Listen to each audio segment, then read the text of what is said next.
Falta música, era, asusta, te veo masticar nada más. No, porque estoy... chicos, las frambuesas con chocolate son droga. No sé si las probaron, pero son... Estoy comiendo frambuesa con chocolate.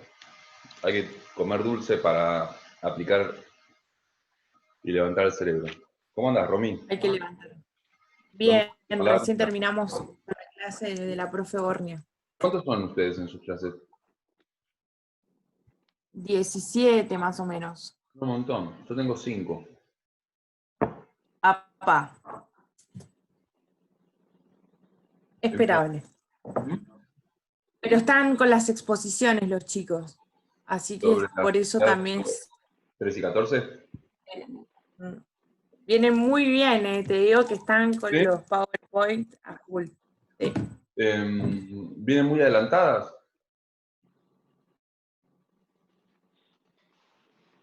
¿Quién organiza? Sí, sí. ¿A vos qué te falta? Un A mí doble mío, nada más. me falta que estudien. No, me falta que estudien. Si estudian, estoy bien. Bueno, estamos charlando como si no hubiera nadie, ¿no? ¿Cómo andan? ¿Todo bien? Se enojó la titular la semana pasada con ustedes, y con razón, porque yo estaba, se ríe Daniela, no sé si de esto o de otra cosa, y Caín también se ríe, porque yo estaba remándola en dulce de leche con el tema más complicado de la materia y ustedes estaban bostezando. Y eso es como que el corazón se te encoge cuando te pasa eso. Ayer, Martín Vigliani, ayer te vi en una conversación con el doctor Ricardo Gil Lavedra. Estabas, ¿no? Sí, me anoté y entré por Zoom. ¿Y qué te pareció? No, muy buena la verdad. No, no preguntaba porque no tenía mucha idea para preguntar, pero Me pasaba buenísimo. lo mismo. Pero Encima había un le montón de quería profesores. preguntar, no, sí, sé un poquito más del tema, pero tampoco te creas que mucho. Lo que le quería preguntar al doctor Gil Lavedra era que, porque él fue, para los que no lo saben, se cumplieron 35 años del juicio de las juntas militares, y ayer el doctor Ricardo Gil Lavedra, que fue uno de los artífices de esos juicios a las juntas, dio una charla muy informal y muy descontracturada, sí, muy descontracturada, y bueno, y lo vi que estaba, me fijé quiénes estaban, en su mayoría eran profesores, docentes de la casa, pero había estudiantes también, y estaba Martín. Y yo le quería preguntar al profesor Gil Lavedra por Carlos Santiago Nino, porque quien fue el creador de los conceptos que le dieron andamiaje a los juicios a las juntas, como los conceptos de delito de lesa humanidad, la imprescriptibilidad en este tipo de delitos, el fundamento teórico jurídico se lo dio Carlos Santiago Nino, el mismo Carlos Santiago Nino que nosotros estudiamos en nuestra, que lo conoció personalmente Ricardo Gil Lavedra, porque incluso estaban juntos en una asociación que, bueno, de investigación jurídica, a la que asistieron personalidades muy reconocidas de nuestro medio actual, como Roberto Gargarella, que es un constitucionalista. Pero bueno, ayer hicieron una charla acerca de eso bastante interesante.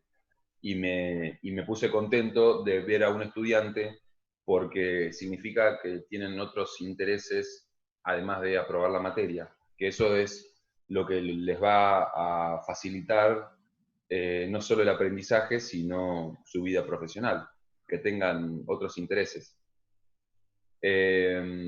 Bueno, vamos a terminar de ver perdón, me río porque me acordé de algo. Vamos a terminar de ver la unidad 12 del programa que teníamos para hoy, que vamos a ver la segunda parte o el segundo nivel del tratamiento ético, que es la ética normativa. ¿Quién me cuenta algo de la clase pasada? ¿Quién me cuenta algo de esto? No voy a dar clase como la clase pasada porque no tiene sentido que yo les venga acá a dar clase y hablar de esto, del otro y del otro, si ustedes no tienen un estudio previo hecho. Que es lo que quiso de alguna manera hacer ver la profesora titular la semana pasada, que si no hay estudio, chicos, es obvio que se van a poner a bostezar porque no, claro, no entienden por dónde va la mano. ¿Quién me cuenta? Sebastián. Profe, Sí, Sebastián, alguien me dijo Sebastián y alguien me dijo profe. Carolina te dijo... Dale, primero Carolina y ahora voy con vos, Delfina. Dale, Carolina. No, hablando un poco como para resumir o para redondear el tema, que la clase pasada nos quedó inconcluso, el de metaética. Bueno, estuve lógicamente investigando y buscando cosas, pero bueno, más allá de lo que hablamos, la profesora dejó claro, después de volver y de pegarle vueltas, uno entendió mejor el ejemplo de ella cuando dijo que, cuando hablaba del ejemplo de fumar, ¿sí? Y en base a eso hizo la clasificación, o trató de explicar con ejemplos más prácticos lo que vos estabas dándonos la teoría, ¿sí? Bueno, a mí lo que me quedó sí más claro es que, o sea, los juicios morales están como en otro nivel de la ética, ¿sí? La ética es la que le da el fundamento a esos juicios morales. Después, bueno, lógicamente, distintas teorías, las descriptivistas, o cognoscitivistas, justamente se llaman así porque los juicios, o sea, describen, ¿sí?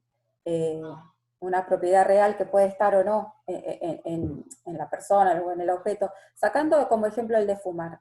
Puede ser también X, yo lo veía claro cuando ponía X, por ejemplo, es ayudar es bueno, ¿sí? Entonces ahí es como que con esa otra acción, que no era fumar, también como que para entender el resto de clasificaciones y de ejemplos que daban. Bueno, no sé qué. Cuando paso a la ética normativa, es como que las respuestas que da, ¿no es cierto?, la metaética, tienen implicancia en la ética normativa. Más o menos así es como que lo fui entendiendo. Pero Está bueno, no bien. sé si estoy ahora. No es tan correcto eso porque, por ejemplo, Nino, en 8 lecciones sobre ética y derecho, el libro que yo les recomendé leer, y Adela Cortina también, dice que hay cierta independencia entre las corrientes metaéticas y las posiciones de ética normativa. ¿Por qué? Porque yo para entender muy bien tengo que entender muy bien a qué se refiere cada clasificación o qué estudia cada rama específica de la ética, ya sea que sea metaética o la ética normativa. La metaética, y vuelvo con esto que dije en la clase pasada de la pregunta que hace Nino, que dice que la metaética se pregunta o la metaética clasifica teorías que se preguntan acerca de la posibilidad de realizar juicios éticos. Si existe la posibilidad de efectuar juicios éticos, si tiene sentido efectuar juicios éticos y si sirve para algo. Hay corrientes que dicen que no sirve para nada, emotivismo, prescriptivismo, Hare, Stevenson, ¿sí? Algunos autores. Y hay otras corrientes que dicen sí, se puede hacer, pero en ciertas condiciones, como son las corrientes descriptivistas, cognoscitivistas, no naturalistas, y hay otras Y los corrientes. naturalistas. Claro, el que lo haya leído esto lo entiende porque dice, claro, hay esta parte de corrientes, dicen que se puede hacer juicios éticos, Y que yo diga, ayudar es bueno, tiene una carga diferente al solo hecho de decir que yo creo que deberíamos ayudar. Para el emotivismo, decir ayudar es bueno es intentar generar una conducta en el hablante porque me intenta cambiar mi forma de ser, pero no me está diciendo demasiado. Para las corrientes descriptivistas, si yo digo ayudar es bueno, en realidad lo que estoy diciendo, estoy agregándole un juicio ético a esa acción de ayudar y estoy valorándola como moralmente o como éticamente bueno o correcto, ¿sí?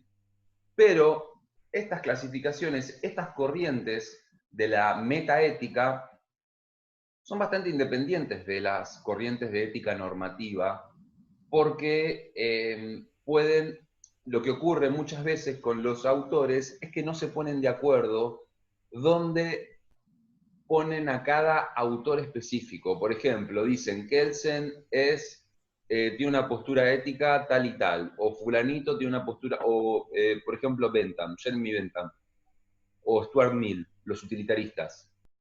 Si yo analizo el utilitarismo, depende la forma de ética utilitarista que yo analice, yo la podré poner dentro de una ética descriptivista intuicionista o ética descriptivista no naturalista, ¿sí? Pero esas son muchas de las discusiones. Las posturas de ética normativa, como dijimos en la clase pasada, no se preguntan acerca de si existe la posibilidad de efectuar juicios éticos. Todas las posturas de ética normativa o todas las posturas que vamos a analizar dentro de la ética normativa ya aceptan que el ser humano puede efectuar juicios éticos, aceptan la posibilidad y la utilidad de efectuar juicios éticos y las dividen en dos corrientes principales, que es lo que vamos a intentar ver hoy. Las teológicas y las deontológicas. La teleológica y la deontológica. Muy bien, Carolina. La ética normativa me dice cómo tengo que actuar en cierta circunstancia. Me dice qué debo hacer, qué camino debo seguir. Porque si ustedes prestaron atención en la clase pasada, yo lo que dije es que la ética es un saber práctico. ¿Por qué? Porque a mí no me interesa quedarme así pensando, ¿está bien que yo ayude a la gente? Pero en realidad yo debería ayudar y no debería publicarlo en todas mis redes sociales, porque esa ayuda en realidad lo que está generando es cultivando mi ego, pero no cambia nada. ¿Entienden? Eso no hace la ética, porque sería pensar y pensar y pensar, que se puede hacer, que lo hace la filosofía, pero la ética es práctica. Si me hago una pregunta, es para ver qué curso de acción debo seguir. Y nosotros, en general, digo en general, porque a veces no, pero en general, no nos detenemos a pensar mucho qué es lo que vamos a hacer. Somos más intuitivos en nuestras reacciones, muchas veces somos muy emocionales en nuestras respuestas, y si una persona me dice, bueno, Sebastián, ¿vos qué querés conmigo? ¿Qué te interesa? ¿Que seamos solo amigos? ¿O te interesa que yo sea tu novia? Y bueno, y esto tiene un montón de perspectivas. Les estoy dando un ejemplo pavote con el que todos se pueden relacionar. Yo ante esta pregunta lo que suelo hacer es correr, ¿no?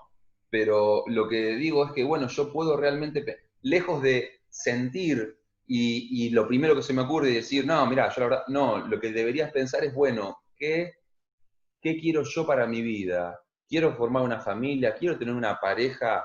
¿Quiero ser fiel a esta persona y entrar en el terreno de la monogamia? ¿O me interesa seguir, no sé, son temas bastante ríspidos, ¿no? O muy, ¿cómo se dice? Muy delicados. Pero la ética debería funcionar un poco así. Debería ser, bueno, yo tengo que decir la verdad y depende de la postura ética. Y debería siempre decir la verdad y depende cómo lo argumentemos, o cuál sea. Hoy vamos a ver eso, hoy vamos a ver cómo intentan fundamentar de manera diferente estas posturas de ética normativa. ¿Para qué? Para terminar, para que el ser humano, o para que nosotros mismos podamos decir, bueno, en este caso voy a mentir y en este caso no voy a mentir. Y lo que no tendría que ocurrir es que no tendría que ser que yo miento o no miento por una preferencia personal, o porque a mí me conviene. Yo tendría que mentir o que decir la verdad porque la postura ética que yo adopto para mi vida y que replico día tras día es esta, X, ¿sí? Cualquier postura ética que sea. ¿Soy claro en lo que digo? La ética normativa me va a servir para eso, para ver cómo puedo accionar, qué debo hacer, porque el derecho no me lo va a poder solucionar. El ordenamiento jurídico no me va a poder venir a decir a mí, si yo le tengo que decir a mi amigo que la vi a la novia, o le tengo que ir a decir a mi amiga que lo vi al novio muy acaramelado en una cafetería con otra persona que no era ella, o si le tengo que mentir. ¿Sí? Al derecho no le puede importar menos. ¿Por qué? Porque no le interesa, porque no está penado, no está sancionado por ninguna norma, ¿sí? No está positivizado en el ordenamiento jurídico. Pero yo tengo, como ser humano, me pongo ante ciertas encrucijadas, o la vida me pone ante ciertas encrucijadas, que yo debo, indefectiblemente, aunque yo no quiera, debo tomar decisiones. Porque si yo nunca salgo de mi casa, estoy tomando una decisión a nunca salir de mi casa. Chicos, estaba la titular esperando y no la admitía. Me va a matar. Bueno, ¿se entiende? Bueno, Delfina, ¿vos qué querías preguntar o decir? No, yo iba a decir que me había quedado a mí, pero ya está. Ya lo dijeron. ¿Ya lo dijeron? ¿Sí? Bueno, ¿alguien más? ¿Quiere preguntar o decir algo? Profe, vamos con la activista. Martín, perdón, se me corta la conexión. Repetime la pregunta o lo que dijiste. Ya. Te escucho pero cortado. Hola, hola. Ahí te escucho, dale. Si la ética normativa sale, digamos, de las teorías prescriptivistas o no tiene nada que ver, van por otro lado, porque digamos, hablan de la acción y los juicios éticos. No es que no tiene nada que ver, pero son de alguna manera independientes. Si nosotros analizamos todas las posturas de ética normativa, las vamos a poder incluir en alguna de las clasificaciones metaéticas, pero siempre de las cognoscitivistas o de las descriptivistas, ya sean naturalistas o no naturalistas. ¿Por qué? Porque la ética normativa presupone o acepta, como lo dice Nino, como lo acepta Nino, que existe la posibilidad de efectuar juicios éticos. Yo sabiendo eso, y si entendí muy bien metaética, ya tengo que acotar el rango de las posturas que pueden ser, porque yo sé que todas las posturas no cognoscitivistas no aceptan esa premisa. ¿Soy claro? Entonces, después, lo que habrá que hacer es discutir dónde pones a cada una de las posturas. Por ejemplo, hoy vamos a ver una postura de ética deontológica, que es la postura propuesta por Kant, Immanuel Kant, ¿sí? Entonces, esa postura yo la voy a poder incluir en alguna clasificación de ética descriptivista, ya sea naturalista o no naturalista. Habrá que ver cuál es el argumento que utilizamos para incluirla en alguna o en otra, ¿bien? Pero todas las posturas de ética normativa vos las podrías incluir dentro de alguna postura ética descriptivista. De las de abajo no, porque como lo dije y lo vuelvo a repetir por cuarta vez, no aceptan que se puedan generar juicios éticos. El emotivismo no dice que se pueden generar juicios éticos porque dicen que los juicios éticos son como una expresión de deseos. Y el prescriptivismo me dice que no se puede, pero me da otros fundamentos. Me dice que en realidad los juicios éticos son porque yo quiero que vos hagas algo. Entonces, a Kant, a Nino, a Stevenson, a Bentham, no los puedo poner en ninguna de estas posturas no descriptivistas. ¿Por qué? Porque todos aceptan la premisa de que yo puedo realizar juicios éticos y que esos juicios éticos tienen carácter veritativo, que yo los puedo analizar en términos de verdad o falsedad. ¿Sí? Estoy repasando un poco lo de la clase pasada, pero analizándolo con el tema de ética normativa. Bien, no es que es como dijimos la clase pasada, Martín, son dos niveles del tratamiento ético, son dos niveles completamente, están relacionados, pero son independientes. Están muy relacionados, pero son independientes. ¿Te quedó más claro ahí? Sí, sí, gracias. De nada. Bueno, de ética normativa, ¿qué estudiaron para hoy? ¿Qué leyeron? Vamos a arrancar. Perdón, Sebastián. Hola, Disculpame, Sebastián. Buenas tardes. La señorita Carolina Millares tiene el micrófono abierto. Perdón. Ahí lo silencié. Tenía el micrófono abierto, profe, porque hice una pregunta hace un ratito. Quedó abierto. Bueno, vamos a arrancar con el tema de hoy, pero me interesa arrancar sobre lo que hayan estudiado y sobre las dudas que tengan. No hacer la típica clase expositiva de las cuales los alumnos se quejan. Siempre se quejan de los profesores que vienen y hablan 2 horas y no les permiten nada, interpelarlos o hacerles preguntas. Pero para hacer eso hay que estudiar. Entonces, de ética normativa, ¿qué estudiaron? ¿A quién leyeron? ¿Qué dudas les quedó? ¿Cuál puede ser el puntapié? Y no me digan, Sebastián, yo no entendí la ética deontológica. No me digan eso, porque es el principio. ¿Sí? Quiero ver qué estudio hubo para hoy. Hola, ¿qué tal? ¿Me escuchan? Hola, Valentina. Dale, sí, Hola. te escucho perfecto. Sí, yo quería comentar qué entendí por ética normativa. Entendí que eran aquellas teorías de justicia y de moralidad social que versan sobre instituciones, prácticas sociales o acciones que pueden ser moralmente buenas, correctas o justas.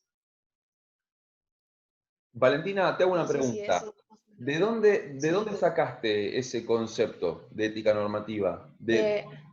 Lo leí de Nino. De Nino. ¿Y por qué? Nino tiene una postura ética muy, muy moderna en cuanto a posturas éticas, que es de alguna manera una postura ética contractualista o dialógica, ¿sí? Pero vos con eso, yo quiero que ahora intentes explicarme algo parecido, pero apropiándote de estos términos, con tus palabras, no repitiendo un concepto, sino ¿qué entendiste vos por ética normativa? Yo entendí que eran aquellas, digamos, como dijiste vos, que era un saber práctico y un cómo debo actuar, eran aquellas instituciones, por ejemplo, que pueden establecer modos de actuar, como en el caso de Santo Tomás, desde el lado de la iglesia, por ejemplo. Lo entendí como que eran instituciones que podían establecer modos de actuar correctos o incorrectos. Está bien. En ese sentido, el concepto utilizado de ética normativa sería incorrecto. ¿Por qué? Porque yo me podría dar mis propias respuestas éticas y podría resolver paradojas de mi vida en base a posturas éticas que yo mismo analizo y yo mismo adopto. No necesito un tercero. Puede haber éticas que sí, pero no todas las éticas tienen carácter de heterónomo. ¿Se acuerdan que cuando vimos algo de von Wright, vimos la diferencia entre el carácter autónomo de una norma y el carácter heterónomo de una norma? En el caso de muchas posturas éticas, yo no necesito que alguien venga a decirme lo que tengo que hacer, porque la propia postura ética me establece la posibilidad de que yo sea mi propio juez. Después es otra discusión y es harina de otro costal si yo hice bien la inferencia lógica, depende de la postura ética, ¿no? O el razonamiento y si yo estoy en lo correcto, y si decidí correctamente, porque alguien me puede venir a decir, no, Sebastián, tu postura ética es esta y vos decidiste esto, entonces estás violando el principio, ¿bien? Pero no me lo tiene que venir a decir nadie. Entonces, yo no precisaría una institución que me lo diga, ¿sí? Creo que la cuestión fundamental de la ética normativa es que es, en un sentido, diferente al jurídico, pero en un sentido la podríamos conceptualizar como una ética prescriptiva, y guarda con lo que estoy diciendo. La podríamos conceptualizar como una ética prescriptiva. Pero ¿por qué digo guarda con lo que estoy diciendo? Porque el derecho, el ordenamiento jurídico también prescribe conductas que están positivizadas en un ordenamiento jurídico. La ética normativa, en este sentido, también es prescriptiva, pero en un sentido muy diferente al del ordenamiento jurídico. ¿Por qué? Porque es prescriptiva porque me dice a mí cómo tengo que actuar, pero no porque viene una institución o una norma heterónoma y me dice lo que tengo que hacer, sino porque del razonamiento que yo efectúo, y lo vamos a entender bien cuando veamos ciertas posturas específicas, pero del razonamiento que yo genero, me prescribe cómo debo seguir adelante. Si yo no estoy viciado y si yo no soy influenciado ni por mis emociones, ni por mis necesidades básicas, en realidad yo tendría, ¿qué exige mucho del ser humano la ética? Exige mucha, ¿cómo lo podemos decir de una manera? Tiene que ver también con el discurso argumentativo. Exige mucha sinceridad de parte de las personas. ¿Por qué? Porque yo digo, bueno, creo que la postura de ética que yo necesito para mi vida es esta. Pero ¿qué me ocurre? Cuando me pasa algo que no me gusta, no, bueno, esto lo dejo de lado y yo hago lo que quiero. ¿Por qué? Porque esto me conviene. No debería ser así.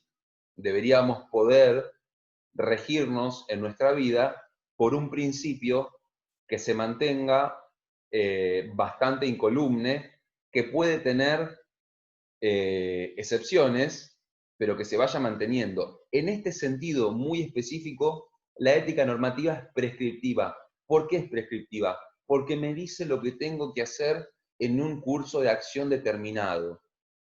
Vuelvo con el mismo ejemplo. Le tengo que decir a mi amiga que lo vi al novio con otra mujer que no era ella, y no sé, mi amiga está embarazada.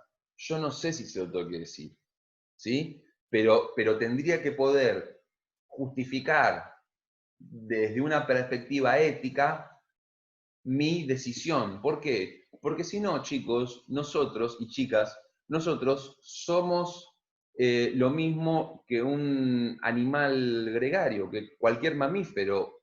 Nos vamos manejando por la vida como si fuéramos autitos chocadores, ¿bien? Y vamos resolviendo las cuestiones. Hoy me parece que tengo que hacer esto. Hoy me parece esto. No, yo tendría que hacer esto. Y no estamos usando nuestro elemento más importante, que es la razón. Es algo que nos hace únicos y que nos divide del resto de los animales, porque básicamente podemos discutir si hay aquí gente muy creyente o muy religiosa, pero básicamente lo que se acepta en el mundo científico es que somos animales con algunas características específicas, pero que venimos de un largo proceso evolutivo, pero la razón, dicen estos autores y filósofos, nos diferencia de estos animales. Entonces, tendríamos que poder justificar racionalmente nuestras acciones en la vida. Porque si no, no somos más que seres que vamos por la vida haciendo caso a nuestros impulsos y nuestros instintos. Y para algunos autores, eso también es una postura ética. Decir que yo le tengo que hacer caso a mis hijos, y a ustedes les va a encantar esa postura ética, van a decir, Sebastián, yo soy de esos, está buenísima, yo lo único que quiero hacer es tocar la guitarra, tomar cerveza, hacer esto y hacerlo y vivir la vida loca. Y eso es una postura ética que tiene un nombre, se llama postura ética hedonista, que dice que el ser humano se tiene que entregar a los placeres de la carne y a los deseos. ¿Por qué? Porque no tiene otro fin último el ser humano. Las posturas de ética hedonista me dicen que en realidad el ser humano no es, como decía Aristóteles, un ser de elevadas finalidades, ni tiene un, como decía Santo Tomás, ni tiene un objetivo ulterior, que es llegar a la ciudad de Dios, ¿sí? O llegar a cumplir con los preceptos de la iglesia, sino que los hedonistas dicen, el ser humano se tiene que entregar así, con un moño, a los placeres de la carne. Y tenemos que hacer todo en nuestra vida que nos dé placer, ¿sí? Si ir a decirle a mi amiga que el novio lo vi con otra persona, con otra mujer, si ir a decirle eso me genera displacer, para la postura ética hedonista no lo tengo que ir a hacer. No lo tengo que decir. ¿Por qué? Que se arregle ella. Porque a mí me genera un displacer, ¿sí? A mí no me genera algo bueno, ¿sí? Entonces yo lo que tengo que hacer es solo entregarme al deseo y hacer lo que me haga bien. Si nosotros pensamos un poco, esta postura ética es bastante peligrosa, llevada al extremo y llevada a una sociedad. ¿Por qué? Porque si cada uno tiene ciertos miramientos, ¿no? A ver, placer en tanto y en cuanto no viole derechos de otro ser humano o no genere, como decía Cosio, esta interferencia intersubjetiva. Si yo no molesto a nadie y quiero buscar el placer, será un problema mío, pero en una sociedad es más complicado. ¿Alguien más tiene algo para decir acerca de ética normativa, de algo que haya leído, de algo que le haya hecho ruido, de las dos grandes clasificaciones de posturas éticas normativas, que son la teleológica y la deontológica? ¿Me quieren contar algo de eso? Quiero escucharlos a todos. Quiero escuchar a gente que no he escuchado nunca, que no sé cómo... Profe, Sí, dale, Marisol. sí, yo había cuál sería, o sea, cómo actuar, digamos, de cada postura. Había hecho, por ejemplo, los tomistas contestarían a través de principios de la naturaleza humana, digamos, de la esencia reflejada de Dios. Los utilitaristas pondrían mayor fidelidad real, digamos, aunque implique sacrificar una minoría. Un kantiano sostendría el principio de la razón práctica en cuanto al deber. Y en cuanto a Rawls, no sé si se pronuncia así. No importa, se pronuncia Rawls. John Rawls se pronuncia. Ok. Había puesto como que contestaría en cuanto a los principios de los hombres que estuvieran en la posición originaria, que hablaba de la libertad, de la igualdad, hablaba como una postura más conservadora, podría decirse, o lo que yo me... ¿Quería decir algo, Sebastián? Sí, profesora, lo que quiera. Yo, la verdad que viendo la clase anterior y esta clase, ahí les puse en el chat, muy bien, o sea, acá se trata de hablar, no importa que si me equivoco, que si no me equivoco. Marisol, muy bien, o sea, ahora Gracias. te vamos a guiar por dónde, pero gran esfuerzo esto de hacer lectura, de decir yo, profesor, quiero decir, eso es lo que buscamos, eso es la enseñanza, ¿eh? No es esto una clase magistral que ustedes están ahí mirándonos nosotros, tratando de explicar cosas que no tienen sentido. Por eso muy bien, Marisol, el esfuerzo. En realidad creo que lo que el profesor, a ver, Sebastián, si yo te entendí bien, está antes de lo que dijo Marisol, que ahora vamos a traducirlo, y está bien dicho porque estudió. y estoy instando a los demás que intervengan, por favor, porque no se trata si me equivoco, si no me equivoco, es que le bueno, esto es el intercambio. Creo que Sebastián lo que les está preguntando es si no le llamó la atención esta primer clasificación entre teorías teleológicas y deontológicas, sin entrar aún a los autores, que parece que Sebastián va por ese lado. ¿Qué quiere decir la teleología? ¿Qué entendieron ustedes por posiciones teleológicas? ¿Y cuáles serían las posiciones deontológicas? ¿Es esto, Sebastián? Sí, profe, tal cual. Quizás no fui muy claro en eso, pero yo lo que quería generar era, bueno, cuáles eran... a mí siempre me interesa arrancar por lo que a ustedes les causa, no digo asombro, pero sí lo que a ustedes les hace ruido, ¿sí? Porque a partir de ahí, y a partir de, como bien dice la profesora, y como se nota que en Marisol, a partir de la lectura, porque nosotros queremos que intervengan siempre y cuando sea como el caso de Marisol, que haya habido lectura, porque si no, no tiene sentido venir a decir acá, yo opino que debemos, porque es venir a hacer polémica en el bar, ¿sí? Y estamos en la universidad. Pero me interesaba que me dijeran qué era lo que pensaban, porque si ustedes se dan cuenta, ya dimos un acercamiento a lo que entendemos por ética normativa, y la diferenciamos de metaética. Y ahora queremos dar un acercamiento, Marisol